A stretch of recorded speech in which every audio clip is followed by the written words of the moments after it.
तंत्र के दृष्टिकोण से पुरुष भी अधूरा है और स्त्री भी अधूरी है। दोनों ऊर्जाएं हैं, दोनों विद्युत हैं। स्त्री निगेटिव पोल है, पुरुष जो है सो पॉजिटिव पोल है। जब ये दोनों आपस में मिलते हैं तो ऋणात्मक पोल और धनात्मक पोल, जब ये दोनों आपस में मिलते हैं एक विद्युत बलय, एक प्रकाश पुंज वहां पैदा होता है।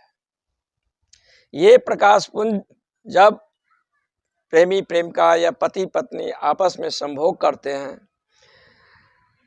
तो जहां भी निगेटिव पोल और पॉजिटिव पोल, निगेटिव एनर्जी और पॉजिटिव एनर्जी आपस में मिलते हैं, इसके मिलन से ही वहां प्रकाश पैदा होता है, प्रकाश पुंज पैदा होता है, प्रकाश का एक वलय पैदा होता है। ये वलय, ये प्रकाश पुंज देखा भी जा सकता है, नहीं भी देखा जा सकता है। किसी को दिखाई पड़ सकता है या किसी को नहीं दिखाई पड़ सकता है, लेकिन ये प्रकाश पुंज स्त्री और पुरुष के मिलने से वहां बनता है। और इसके बहुत सारे उदाहरण है। जब स्त्री और पुरुष की संभोग अवधि 40 मिनट से एबव ऊपर चला जाता है तो उसकी एनर्जी जो है सो एक दूसरे को पास आने से, निगेटिव और पॉजिटिव पोल को मिलने से वहाँ एक प्रकाश पुंज पैदा हो जाता है और वो प्रकाश को महसूस किया जा सकता है। जब वह प्रकाश पुंज पैदा होता है तो वह संभोग से इतनी परितृप्त, इतनी संतुष्टि, इतने गहन आनंद मिलता है जो कि दोबारा फिर संभोग में उतरने का रस नहीं रहता है। दोबारा संभोग में उतरने का इतनी जल्दी इसीलिए रस होता है कि हमारा जो सेक्स क्रिया है वो आंशिक है, क्षणिक है, एक छींक के भांति। वो उतनी गहन परितृप्ति नहीं देते हैं। जैसे हम खाना खाते हैं, खाना जो खाते हैं तो खाना खाने में आनंद नहीं है, खाना पचने के कारण वह आनंद, वह परितृप्त, वह आनंद महसूस होता है। खाना खाकर वोमिट कर दें फिर खाना खाएं तो खाना खाने में वो आनंद खाना से नहीं मिलता है।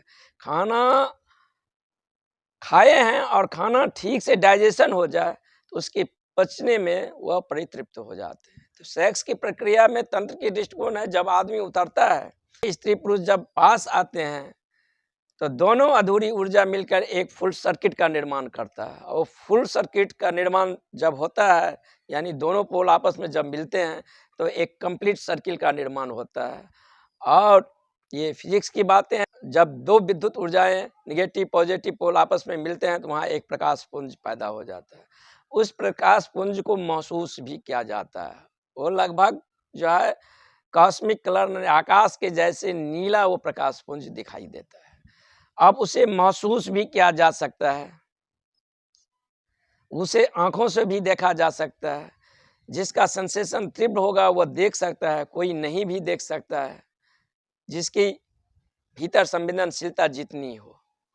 लेकिन वहाँ एक प्रकाश पुंज बनता भी है। अब जो हमारा ये सेक्स है वह क्षणिक है, तो छींक के समान जो ये हमारा जो सेक्स प्रक्रिया है वो इतनी क्षणिक होता है जो कि वास्तव में जब मैं ऊर्जा से भर जाता हूँ और सेक्स प्रोसेस में जाता हूँ तो वह सेक्स प्रोसेस हमारा एक छींक से ज़्यादा नहीं है।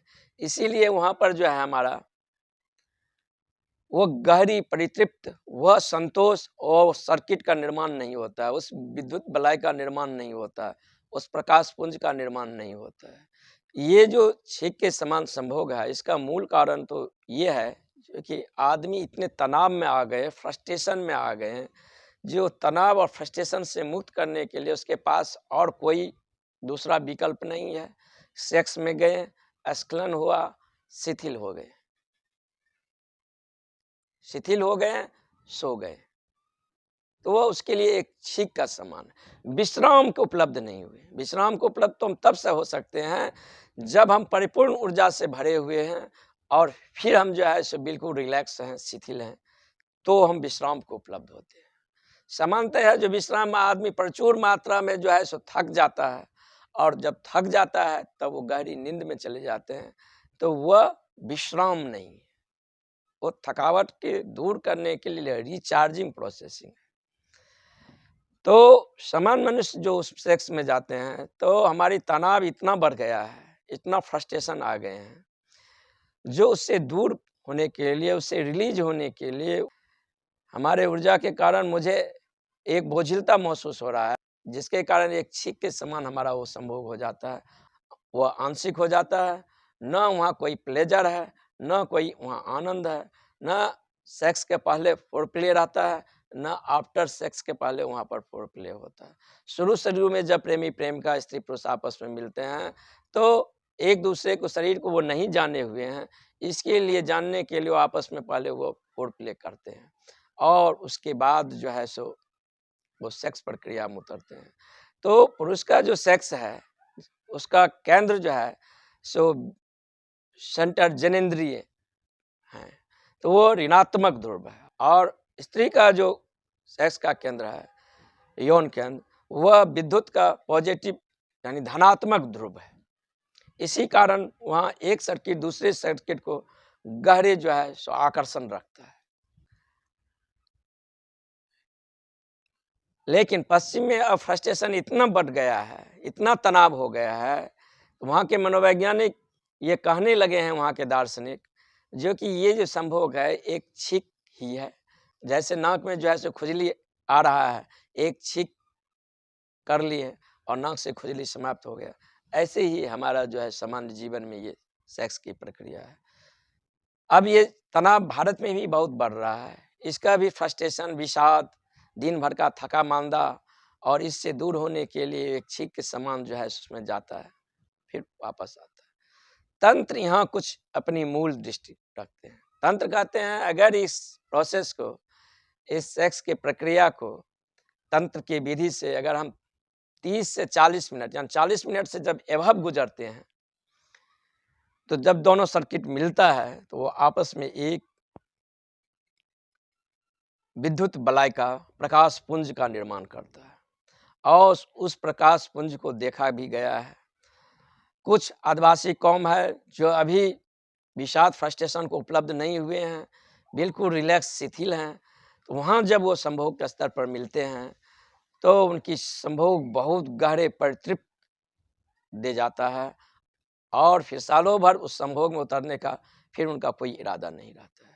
ठीक ही बात है, अगर भोजन ठीक से कर लिया और भूख परितृप्त हो गया तो फिर भोजन जो है उसी समय या 1 घंटे के बाद या 2 घंटे के बाद लेने की ज़रूरी नहीं है, क्योंकि भोजन लेने के बाद 4 से 5 घंटा उसका ड्यूरेशन होता है। तो वो जो आनंद और फीलिंग महसूस होता है खाना से, वो आनंद फीलिंग खाना खाने की कम है, खाना पचने की ज़्यादा है। जब हम संभोग में जाते हैं तो स्त्री पुरुष दोनों जब आपस में मिलते हैं और उनसे जो कंप्लीट सर्किट वहाँ पैदा होता है, वह एक दूसरे को ऊर्जा से आपूरित कर देते हैं। जबकि स्त्री और पुरुष जो समान जिंदगी में अधूरी स्त्री और अधूरे पुरुष मिलते हैं आंशिक तौर पर, वहाँ कंप्लीट सर्किल का निर्माण नहीं होता है, और कंप्लीट सर्किल का निर्माण वहाँ नहीं होता है, इसीलिए उसका भूख अधूरा रह जाता है। तो वह पुनः फिर वह चाह पैदा हो जाता है, फिर वो जाते हैं, फिर भी वह भूख समाप्त नहीं होता है, फिर वह जाते हैं। ये फिर मांग करने की बात ये हुआ जो कि वह उस प्रोसेस को जानता ही नहीं है, जो इसमें कैसे जाया जा सकता है और कैसे गहन ऑर्गेज्म को उपलब्ध किया जा सकता है, कैसे वो उस प्रकाश पुंज, वो विद्युत विलय, उस सर्किट को निर्माण किया जा सकता है, ताकि एक गहन परितोष, एक गहन आनंद वहां पर मिले। और स्त्री पुरुष जब दोनों एक दूसरे को पास आते हैं,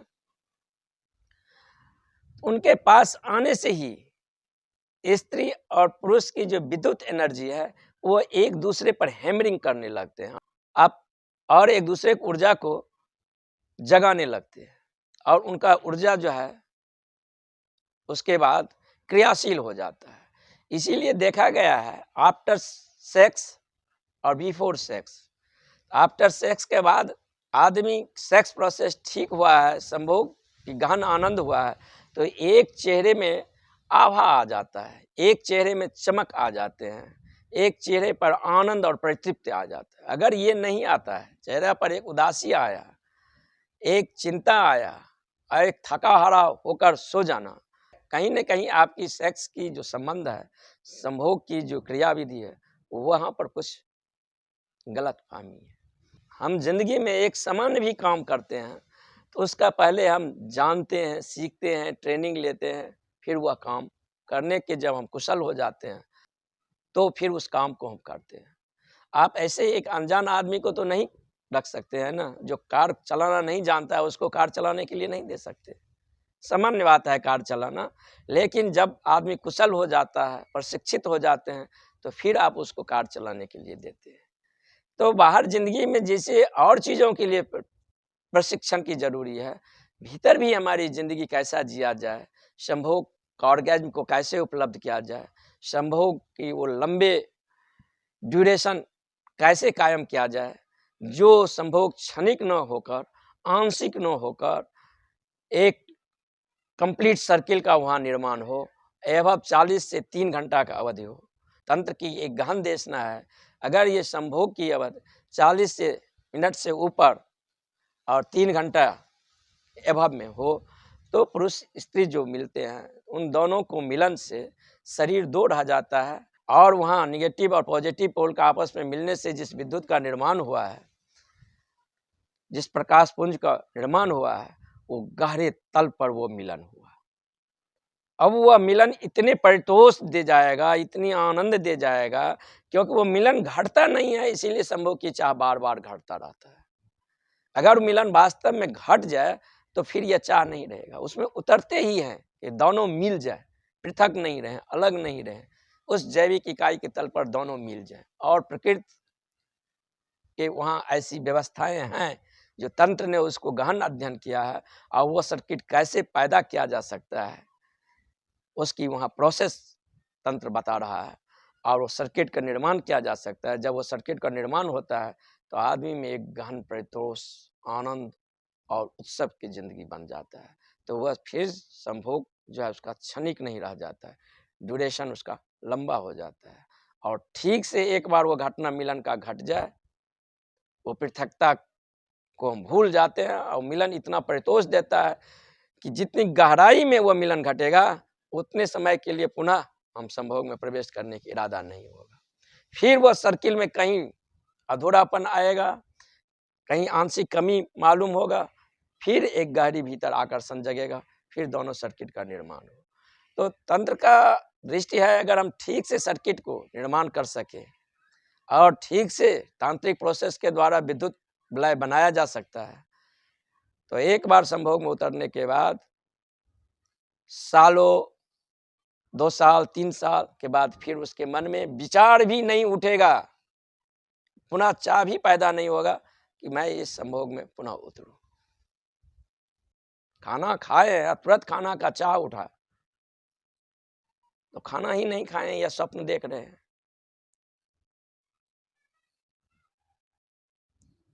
तो इसका ऑर्गेज्म को कितने गहन तल पर हम अपने जीवन में अनुभव करते हैं, उतनी ही हमारे आंतरिक खिलावट, आंतरिक प्रकाश पुंज के हम भीतर उपलब्ध होते हैं।